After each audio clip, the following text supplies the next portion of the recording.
Now for the ceilings, we use 5/8 inch drywall because our ceiling joists were 24 inches on center. They're 16 inches on center. We could go with 1/2 inch drywall, which is what we recommend because it's a little bit easier to work on. But for the walls, we'll be going with 1/2 inch, and that's what we'll be doing next.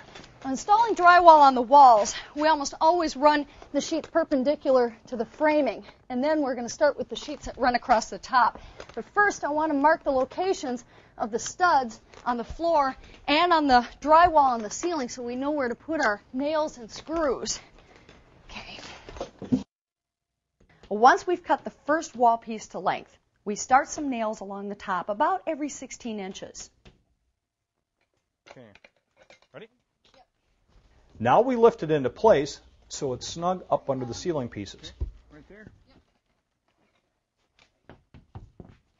Yep. Then we nail it in along the top. These first few nails aren't going into the studs. They're going into the top plate of the wall.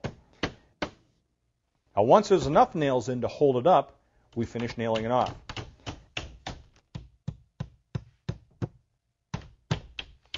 Now we put nails every 8 inches along the sides and a nail along the bottom of each stud. For standard 8-foot high walls, 2 average-sized people should be able to hold these top pieces in place to get a few nails into them while they're standing on the ground. It's a lot easier if you don't have to get up on stools or benches or ladders. Now we generally screw off the wall pieces once we've got the top row done along a wall. We put 3 screws in the middle along each stud, spaced about 1 foot apart. Now we use our marks at the ceiling and the part of the stud that's visible below the sheet to make sure we're hitting wood with our screws. If you miss the wood with a screw or nail, pull it out. Otherwise it might pop out from the finished wall later on. On our bottom wall pieces, we need to measure, mark, and cut out holes for some electrical outlets. Always measure from the edges of the pieces you've already installed towards the opening. And we like to use a keyhole saw to cut these out.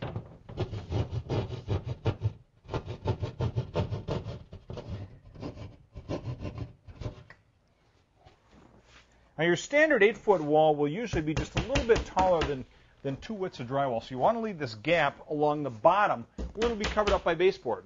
So we use these little drywall lifts that we stick underneath the sheet of drywall, and then we just step on it, and that brings it up tight to the bottom of the top piece there. And then we get a couple of nails in there. You tight there? Yep. Okay.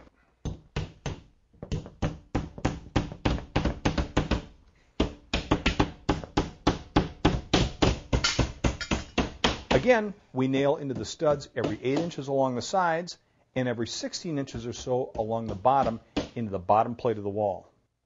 If the electrical box has been installed properly, the front of the box will be flush with the surface of the drywall. There's a few things you should know about drywall hanging situations, like windows and doors, for instance. You don't want to have any vertical seams along the edges of windows and doors. You want to keep those seams joints more toward the center. Otherwise, when there's, let's say, settling or shrinkage, there's more of a chance to have a crack up in the corner if you get that seam too close to the edge.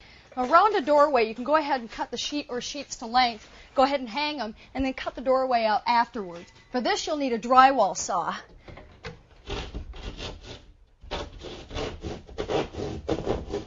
I run it along the side of the door opening, and I let the framing of the doorway guide the saw. Okay. I'm going to go ahead and score it. All right. Once a piece is cut in one direction, we score it along the top, on the back. Come back this way. Okay. And bend it. Okay. I'm going to go ahead and score it. Then we cut through from the first side. Okay. And pull the piece out. Take it away. To cut the pieces to go around a window, you need to cut it before you install it. So you need to measure and mark the opening. Then you can make the shorter cut with a drywall saw. Just like a keyhole saw, you can punch the saw through to start the cut. And finally, you score and snap the other side of the cut.